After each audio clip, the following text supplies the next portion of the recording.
English translation, 230th Contact, Part 3. Wednesday, 11th October 1989, Order 401 hours. Then something somewhat less belligerent. Among the Earth humans, the saying always goes that the eyes are the mirror of the soul, whereby soul, of course, means the psyche. However, Simya Se once said something similar about the hair, but unfortunately, I do not remember what precisely she said. Can you give me a leg up?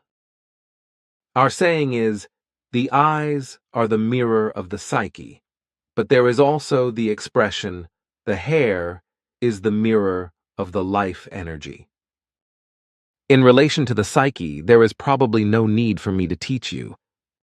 But in relation to the hair and the life energy, the following can be explained. The hair is, as you know, an organ of the body, and the hair is a signal of the life energy that flows through the body. That can be expressed as this. The fuller, healthier, and stronger the hair is, the bigger and stronger is the life energy of the body and the consciousness, which is why we also say that the hair is the mirror, the antenna, and the state of health of the consciousness power. This statement is based on reality, which is why hair should never be dyed, except for necessary medical interventions, because dyeing the hair affects certain parts of the life energy just as much as products and nutrition that stiffen the hair.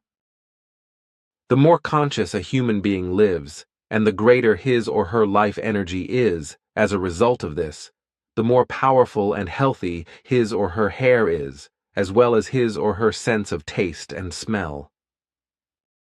Thereby it must, however, be taken into consideration that sparse as well as full growth, that is to say dense hair, must not be assessed in terms of health and life energy, because if we are talking about full hair, then this means its fully healthy state.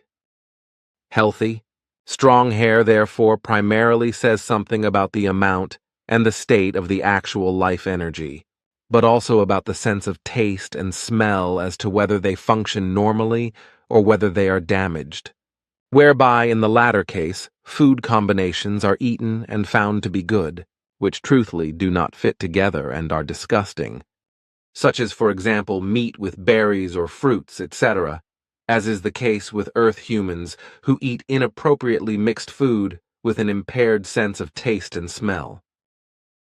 The impaired sense of taste is based on defective, that is to say, modified genes on the one hand, but also on educational instilling. Especially the kidneys are responsible for the health and growth of the hair, along with hormones, vitamins, trace elements, and minerals. It is also interesting to know that a lot of the sweets, such as sugar confectionery, etc., produces heavy and greasy hair, while less sugar substances make light and dry hair. Thank you. This is actually more than I wanted to know. Now tell me, why are the domestic animals of Earth humans much smaller than they were originally in the wild, as Simya Se once told me? And is that really true? Yes, that is indeed of rightness.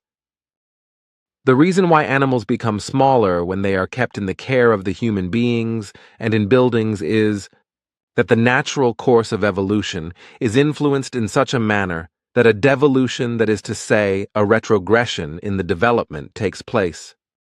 Because the animals, robbed of their natural environment and way of life, fall victim to a weakening.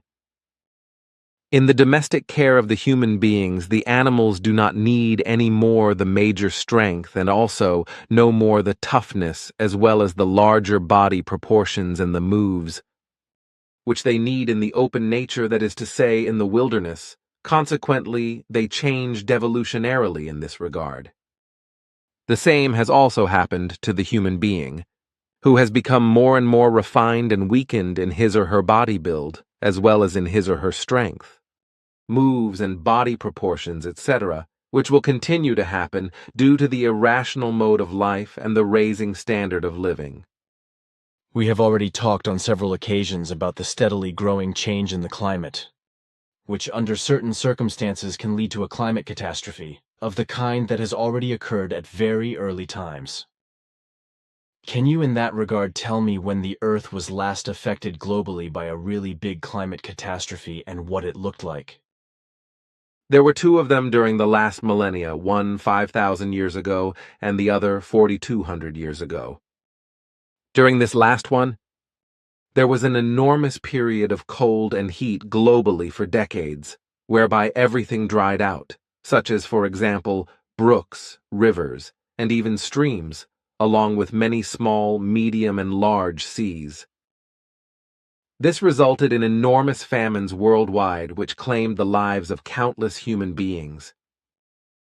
Year after year, the harvests also became worse, and the longer, the more the human beings began to fight among themselves for the food. Even all kinds of wild animals, birds, snakes, insects, rats, worms, and mice were hunted and eaten. In addition to the fact that all domestic animals such as cats, dogs, poultry, rabbits, sheep, pigs, goats, horses, camels, and cattle served as food, which in the end, however, were also used up. Getting into ever greater famine, people chased each other's food by murder and manslaughter, even if it was rats and mice or insects. Then everything became so bad that many became cannibals, for whom the killed ones served as food. In the end, human cannibalism perverted to such an extent that in many places children were literally slaughtered and used for food. Thus children were even killed and literally eaten by their own parents and older siblings. As far as I know, however, my friend, Sfath and Simyase have already given you various explanations in this regard. Myself, I suppose that you have not forgotten all their descriptions and explanations, but just want to repeat them. Yes, that is correct, but there are no records of conversations concerning this, which is why I asked you again about it. Speaking of killing and eating children and also adult human beings as a result of the famine, it is said to have been especially bad in Egypt. At least that was what Sfath and Simyase said. That is of rightness, but in this regard the same events took place worldwide, because the multi-year climate catastrophes 4,200 years ago and that 5,000 years ago were global in nature. Do you mean that children and adults were killed and eaten during both climate disasters? That is of rightness, only that one of the climate catastrophes lasted decades and the other only corresponded to a drought of several years, which, however, also had terrible consequences. Both were thus of a global nature. Did the whole of the two events also have something to do with the galactic radiation we were talking about? Yeah. I thought so. Good. While we are already talking about the outer space, we have already often talked about comets, meteors, and asteroids. We also talked about this during our 223rd contact on 1st May last year, when you explained that our astronomers would discover many such outer space wanderers in the future. Afterwards, you also explained that a wandering asteroid called Soren, which would have a size of more than 1,000 meters and take a path around the Sun, would come very close to the Earth in 2014. Can you tell me if this object has already been discovered or not, and how close the asteroid will come to the Earth and when? The asteroid has not yet been discovered by terrestrial astronomers, but our records of the future indicate that it will be discovered in the autumn of 2003. An approaching by the asteroid to the Earth will take place in the month of March 2014, namely to a little less than 50,000 kilometers if everything remains within the framework as it currently stands. Devilishly close. That is of rightness. But I guess there is nothing we can do about it. But let us stay in the outer space. At the 123rd recorded contact on 4 June 1979, thus 10 years ago, Simyase and I had a conversation about the Jupiter moons. Here, that was briefly said. Quote, Billy, just one last question, also concerning Jupiter, which in fact has many dozens of moons, however only a few large but more smaller entities, which are actually not real moons and have not yet been discovered, just because they are so small. There are almost 100, if I am not mistaken, or even more, and actually they are fragments and other smaller objects captured by Jupiter. Will they be discovered in the near future? And may I talk about them? Simyase, you should at least for another 20 years remain silent about this. But these Jupiter satellites will, however, in any case be discovered by terrestrial astronomers. I am familiar with your conversation back then. So far, I haven't heard much about new discoveries of Jupiter moons. You will have to be patient for another 10 or a few more years, because it is only through the Hubble Space Telescope, which I already told you about some time ago, and which next year will be brought into a circular orbit around the Earth at an altitude of around 600 kilometers above the Earth, that many new things will be discovered in the outer space, including further moons of the Soel satellites.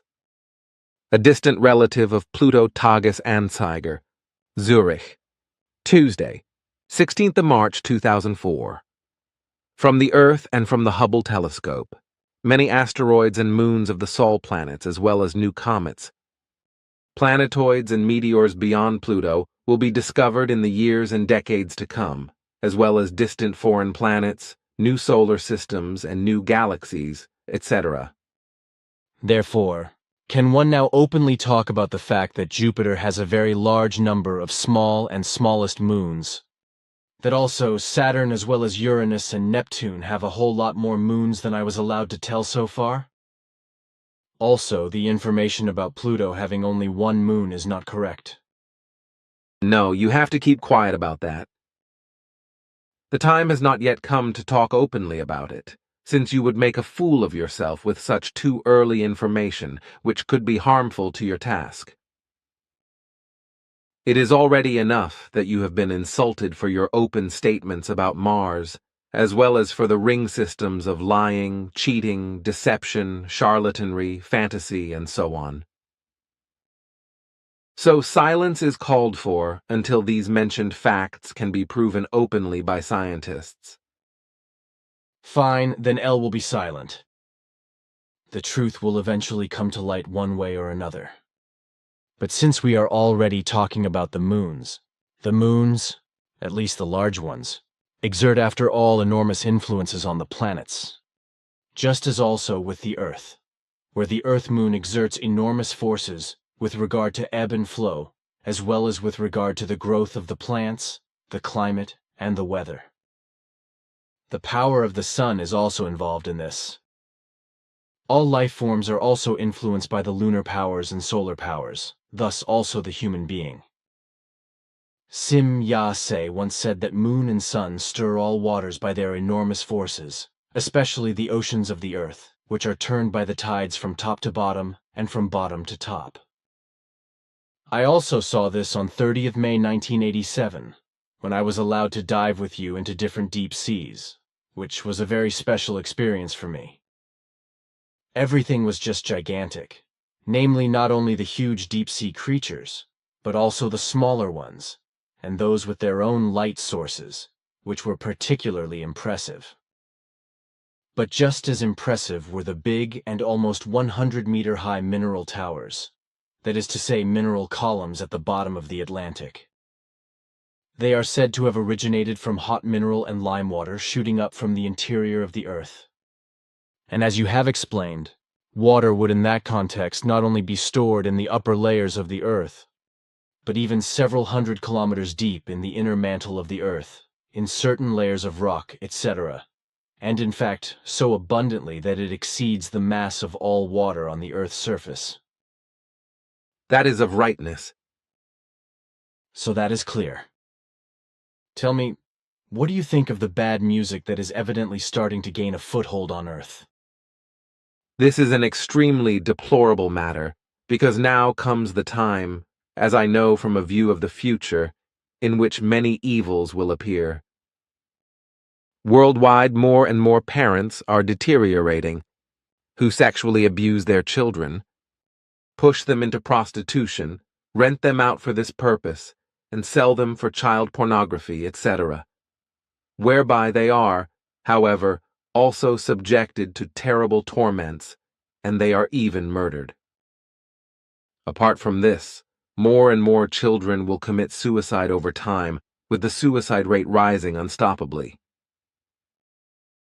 In the future, the harmonic music will be largely substituted by unbelievably disharmonic noise, which is called modern music style. This results in a total disharmony that seizes countless individuals, namely young adolescents and adults. Tremendously large disharmonic noise events of this kind will take place in the future, whereby in many cases all decency and self-esteem will be trampled underfoot.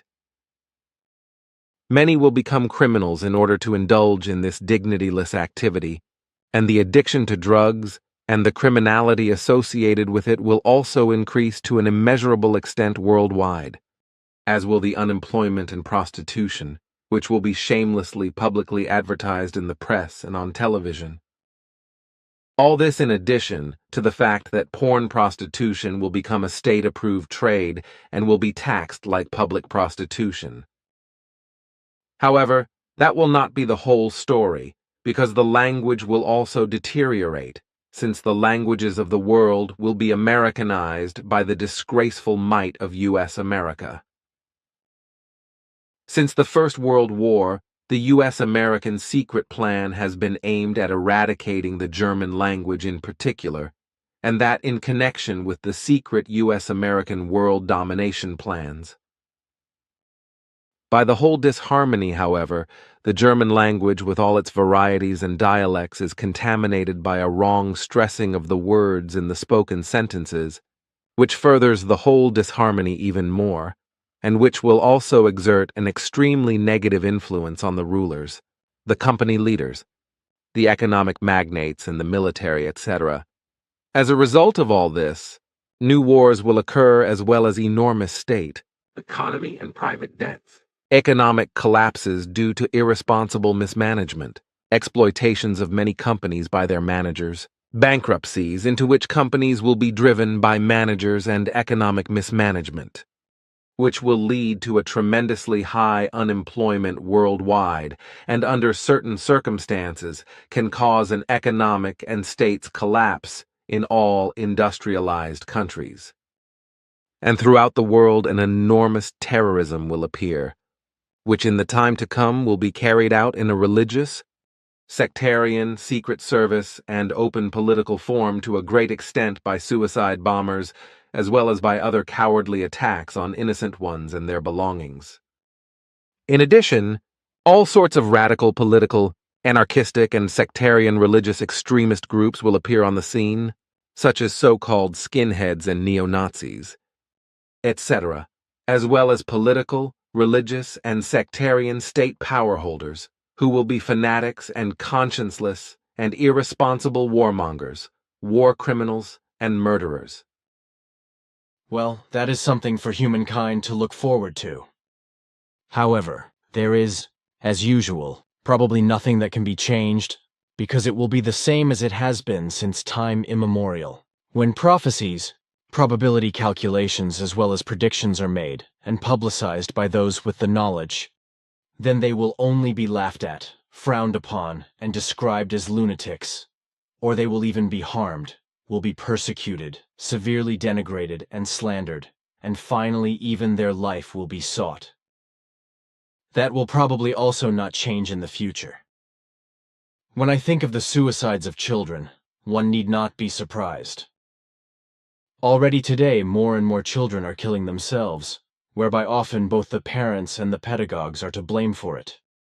The parents abuse or disregard the children, leave them completely to themselves and to their fate, which makes them fall for drugs and criminality, if they are not even directly driven to do so by the parents themselves. The parents do not assist their children, Neither with advice nor with action let them fall into neglect, deprive them of love, and treat them like the lowest dirt.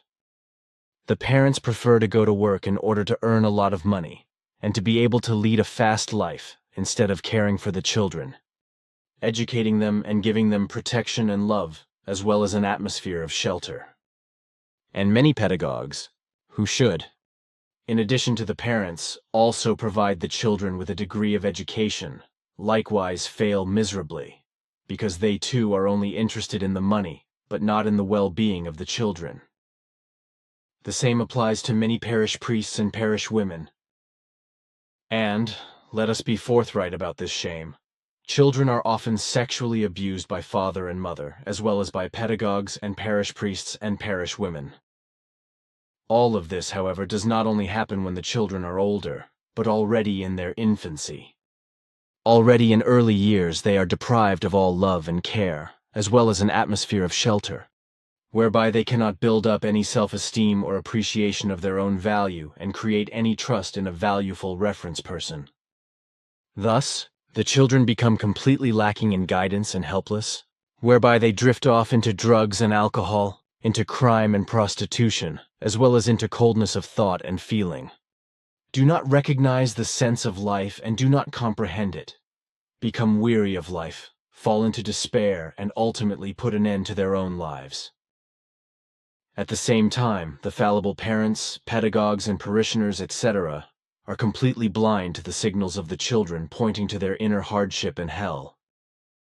And, here again the shame shall be said, also many professional psychologists and psychiatrists fit into the same framework as many parents, pedagogues, parish men, and parish women.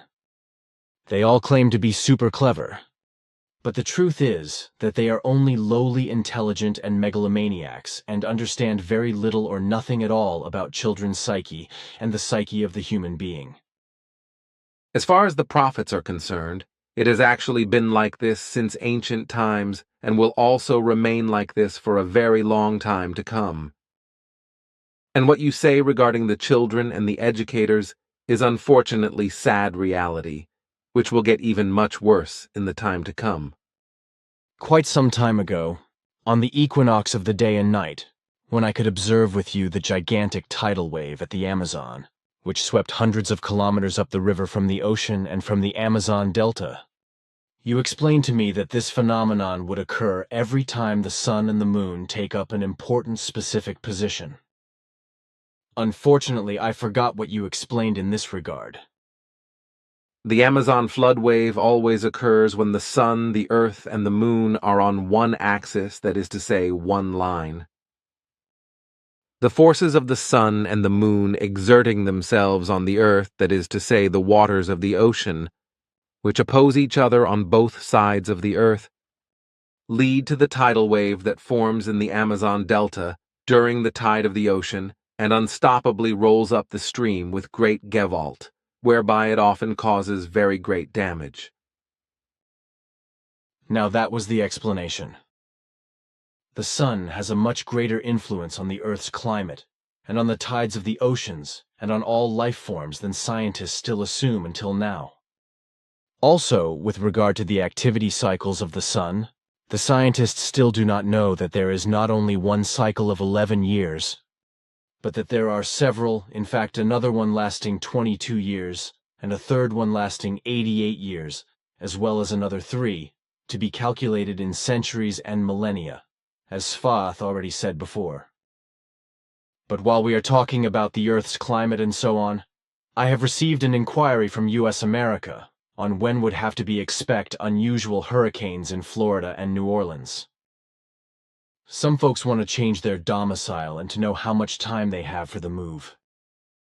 By way of exception, I would like to give an answer, because I think it is sensible to undertake a change of residence from 2 endangered areas. Our foresight indicates that Florida will be hit by a hurricane on 24 August 1992, and that enormous damage will be inflicted. A number of lives will also be lost on the 2 days the storm rages. It will then be a catastrophe as it has never happened in recent times in Florida to my knowledge. According to our calculations, the hurricane will draw around 230 million tons of water vapor from the ocean every day and cause torrential rainstorms to descend. We have calculated the speed of the storm at almost 300 kilometers per hour. A similar situation will threaten New Orleans in 1998, but the enormous storm, which will be calculated as Category 4, will turn away close to New Orleans and change its direction. If this were not to happen, entire areas would drown under the raging floods, including all human beings and other life forms. All of America, Bermuda, China, Europe, Japan, and Korea, etc., will also be hit by tremendous storms, severe weather, and hurricanes. This will be the case starting in September 2003. First snow will fall in Europe as early as 7 October in the lowlands and cause considerable damage. New Orleans is sinking deeper and deeper into the ground and is already about 2 meters below sea level, as you have explained to me. Also, the whole area surrounding it is slowly but surely drowning in the sea. This corresponds to correctness. Therefore, there is also the danger of total flooding and destruction of New Orleans if the storms and water become too violent. This is something they know about there, which is why it is not understandable that no total relocation to a safe area takes place. But the human beings are just stubborn and prefer to accept death and destruction than to get to safety for themselves. But now for once, something about the gold that has so far been found on Earth. Do you have any idea how much of a mass that actually is? We have recently occupied ourselves with it, and could not find out, however, which mass extent the discoveries so far might have. About this, we have very precise records, which I will retrieve now. In a few moments, I will be able to tell you the result.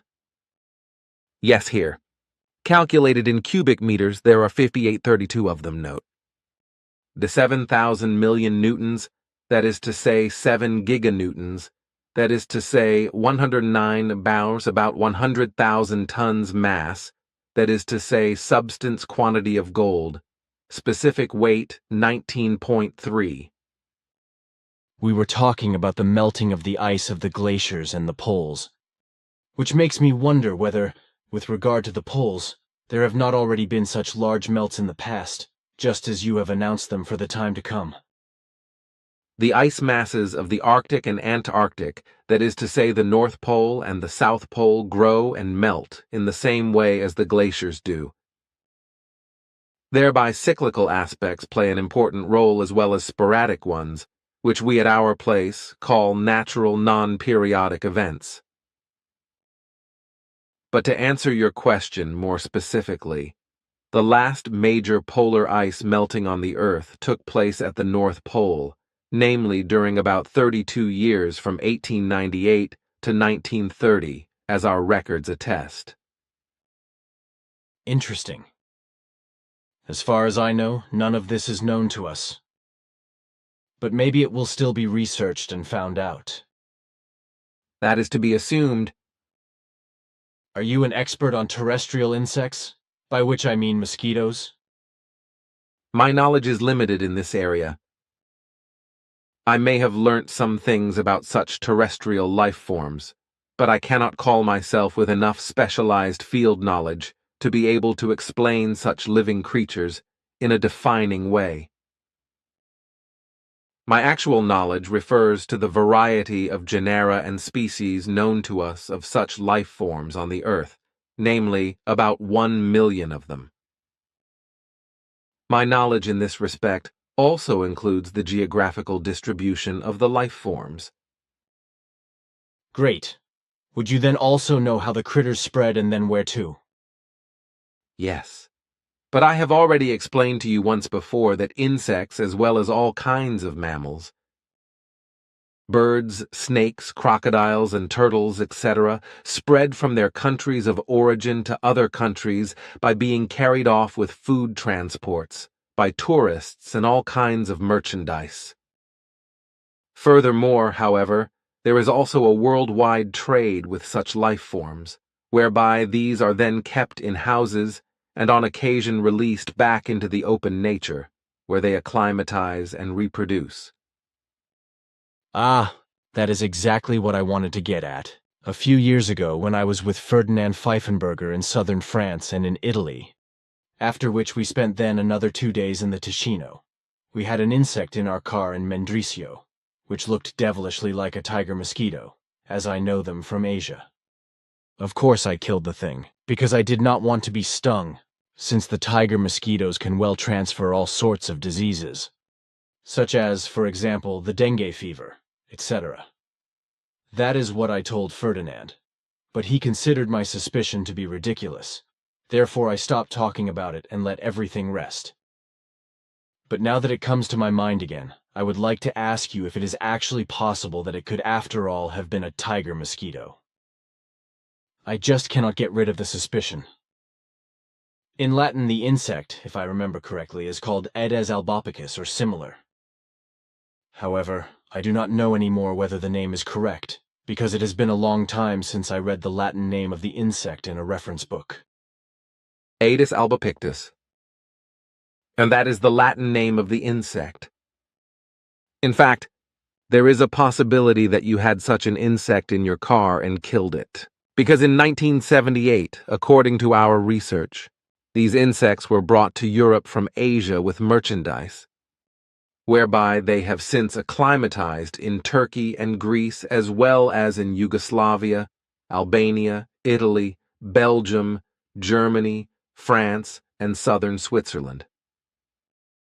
In many places, this fact has not yet been recognized, but it is probably only a matter of time before the insect will be discovered everywhere, which will be at the latest by the time acclimatization is complete and the insects reproduce in larger breeding colonies.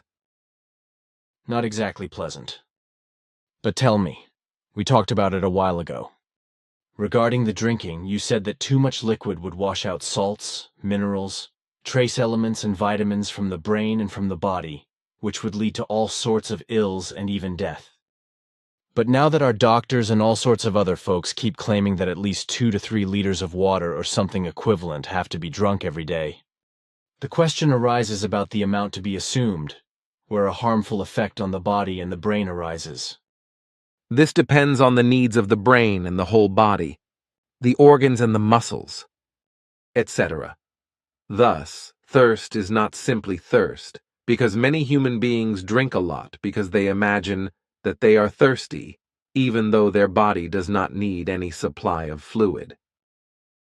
The more they drink in the process, the more liquids that are saturated in the body and brain with vital salts, trace elements, vitamins, and minerals, they excrete again through sweating and urination.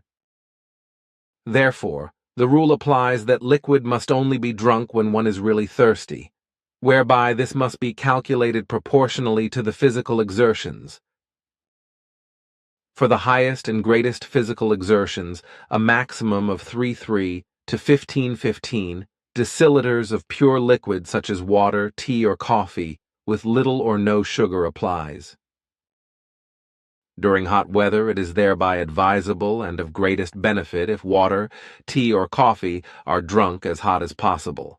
Otherwise, also, cool drinks can be drunk in equal measure and in small sips. If there is no great physical exertion, it is very advisable to keep the fluid reduced to such an extent that one only drinks when one is really thirsty. This means that the body may under certain circumstances not need to be supplied with any particular fluid, because the food alone is already sufficient to supply the brain and body, etc., with the necessary fluid. If, however, too much is drunk, this not only causes damage in the form now mentioned several times, but the brain function is also negatively affected. This means that the ability of thoughts and the function of feelings, as well as the ability of rationality, self-responsibility, and the ability to make logical decisions are impaired, as well as the capacity of intelligence, which falls victim to reduction and paralysis. If alcohol is involved, I suppose the situation is even worse. Beer and cider should also have the same effects if they are drunk regularly, or am I wrong? No, you are not mistaken.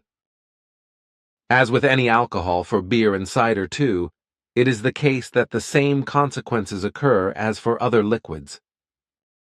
If beer and cider are drunk regularly in larger quantities, then a so-called gentle stupefaction occurs, which the persons drinking these substances are nevertheless not realizing, and which often remains unnoticed by the environment too. The world of thoughts and feelings is dulled by beer and cider, as is the case with any other alcoholic beverage, but this dullness is not perceived by those affected by it themselves, just because they have already fallen into dullness. Ultimately, everything out of this can then end in dementia. A self-bred, that is to say, self-acquired mental deficiency that is based on irreparable brain damage, that is to say, damage to consciousness caused by alcohol. A condition which is also called drinker's mental deficiency, and from which finally the drinker's insanity, that is to say, the delirium tremens, results. For this no further explanation is necessary. Fine, too. Then I come up with a question that you as a doctor should certainly be able to answer. I have heard several times that fruits and vegetables would be very healthy for small children, especially infants. In my childhood, however, I witnessed the death of a 7-month-old baby of a woman I knew, living in the Grampenweg in Bülach. She had fed it constantly with fresh vegetable pulp, pap, and fruit pulp. That hit me hard.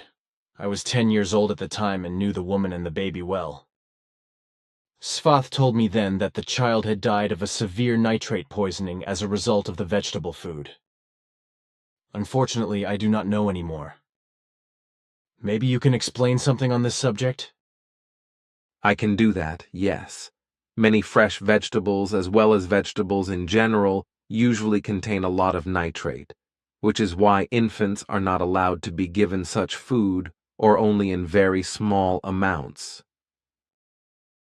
Larger amounts lead to severe nitrate poisoning, which is usually fatal. The entire metabolism of the infant is geared towards breast milk, which is why, during the first months of life, only this food or a suitable substitute may be given to the infant. If this is disregarded and the food is changed over to vegetables, meat, or fruit too early, this can be life-threatening for the infant and even lead to death. In other words, all kinds of meat and all kinds of fruit can also be very dangerous for infants, and particularly if a quantity is not respected, which is adapted to the metabolism, the health, and the overall constitution of the infant's body. Well, that is something for humankind to look forward to. I have already said literally. However, there is, as usual, probably nothing that can be changed, because it will be the same as it has been since time immemorial. When prophecies, probability calculations, as well as predictions are made and publicized by those with the knowledge, then they will only be laughed at, frowned upon, and described as lunatics. Or they will even be harmed, will be persecuted, severely denigrated and slandered, and finally even their life will be sought. That will probably also not change in the future. It has actually been like this since ancient times and will also remain like this for a very long time to come. We said that already. I thought so. Well, lately somebody called me a liar because he heard the story from somebody that in 1977 I did nothing but worked for 5 days and 5 nights. Eaten and drunk something in between, then worked on, and did not sleep a minute. You see, such things are not accepted as true either. It was thrown at me that I would be a liar, because it would be impossible for a human being to work that long and not sleep. The fact that you did it, however, is testified to by a whole range of group members. It is understandable, though, that the aforementioned fact is not acceptable to outsiders because, firstly, they have not witnessed it themselves like the group members, and secondly, It is indeed the case that it was an unhuman achievement that is simply impossible for a normal human being. If the whole thing had happened with the usual normal powers of an Earth human, it would indeed have been impossible. For your part, however, you have used your powers of consciousness in such a kind and wise that you have been able to achieve the tremendous performance, which has remained a secret to us too up to the present day, even though we know its origin. Truthfully, it is the case that if a human being does not sleep for 24 hours, even if he or she does not perform hard work thereby, then his or her condition is the same as that of a drunk by alcohol with 1 promille alcohol content in the blood. Thus, it is inexplicable to us how you managed to do it during the construction of the hall in the center in October 1977 too, without a constant supply of cerebral stimulants of the amine group, work through 5 days and 5 nights uninterruptedly, with only short meal breaks, only to then give a long, correct, and detailed lecture on the 6th day from 14.00 to 00.30 in the hall, which was overcrowded with around 100 people. You had at that occasion even to answer questions as well. But that, my friend, exceeds even our understanding and has remained a mystery to us to this day. And in fact, your performance is actually practically impossible in every respect. So it is certainly understandable if uninvolved persons do not accept the story despite many testimonies, because they simply cannot understand it. On a shift basis, Engelbert, Bernadette, Jacobus, my wife Renato, Micho, and their wives were also there, as well as also several others, so I did not work alone. That is of rightness. Nevertheless, all except you have always slept a few hours a night, have gone about their external work, and have then, during the night time, participated again in some hours of work while you were uninterruptedly on your feet, as you would express it in your manner of speaking. Already enough.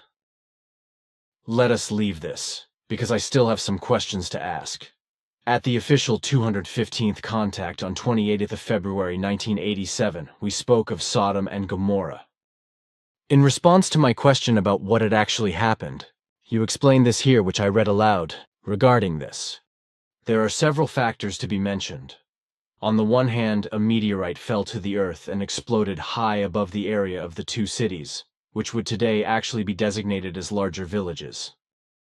This led to devastating destructions of both cities, and also caused a severe earthquake, by which the earth was also torn open, like in Petra's case, and small and larger chunks of sulfur were flung up and across the land by underground volcanic activity, which of course also caused a lot of calamity, and as a result of which, as well as by the exploding meteorite, many human beings were killed.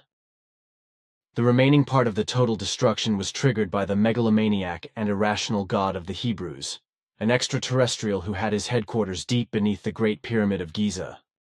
His punishment for the disobedience of the population of Sodom and Gomorrah against his commands was that he had 2 small atomic bombs be ignited over both cities, which finally leveled everything to the ground and killed all human beings and animals. So much then from your explanation. But now I have been asked about other things, which I could not completely answer based on the explanations of Siphiath and Simyah say. Hence the question was asked how the Dead Sea came into being, on whose shores the cities of Sodom and Gomorrah were located. And it was asked where the volcano had been, and why no ruins of the 2 cities have been found so far, and so on. In fact, these questions have never been discussed, which is why I will deal with them and provide some further explanations. So listen then. The Dead Sea is not really an ocean, but a salt lake without runoff with a lot of potash salt and bromine salt, whereby the total concentration is to be calculated with 33% in the so-called Jordan Trench. As you know, it is in Arabic language. Called Al-Bahar al-Majid.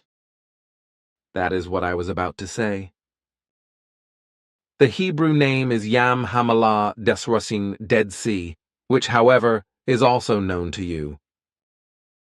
The lake is 15 kilometers wide and 80 kilometers long and covers an area of 1,020 square kilometers.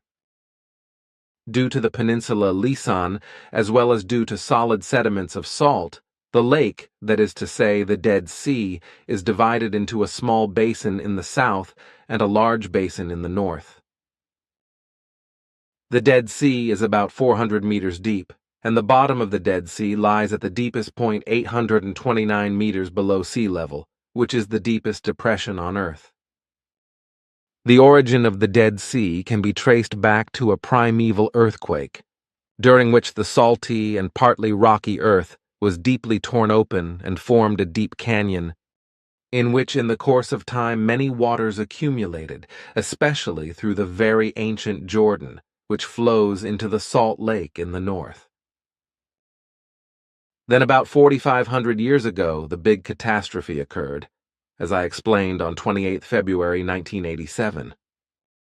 However, in order to explain the events of the volcanism and the invisible ruins of Sodom and Gomorrah in more detail, the following shall be said. The events with the meteorite, the ignition of the 2 small nuclear bombs of the irrational god, as well as the volcanic eruption and the earthquake, took place within a few hours and thus in rapid succession. There were 2 earthquakes, the first of which had a magnitude of 6.3 according to the terrestrial Richter scale, and the second a magnitude of 8.6, which resulted in devastating consequences. Since the cities of Sodom and Gomorrah were built on very unstable and loose ground in the near-shore area of the Dead Sea, both cities slipped due to a huge landslide into the Dead Sea and sank on its bottom. The landslide was caused by an enormous water pressure from the ground, from which water was pressed up, causing the layers of the ground to liquefy and slide. From the beginning of the landslide to its end and until everything disappeared in the Dead Sea, a time of just 27 minutes passed. This is the reason why practically no ruins of the cities can be found in the shore areas of the Salt Lake. Only scattered ruins which were located outside the cities remained and were buried under sand and dust. The fire, however, which rained from the sky before the 2 cities were completely destroyed and sank into the Dead Sea, consisted of glowing chunks of sulfur and glowing soil, whereby everything was flung up from within the ground by enormous volcanisms and rained down on the cities. This volcanism, however, was not of the usual kind as it appears with normal volcanoes, because it was truthfully a methane volcanism, which means that methane gases ignited inside the earth in large chambers. Physics. This led to tremendous explosions, which tore open the ground in several places, eventually forming smaller craters, from which the sulfur chunks and the glowing earth were ejected, thereby causing, so to speak, fire to rain from the sky. Is that enough? Yes, thank you.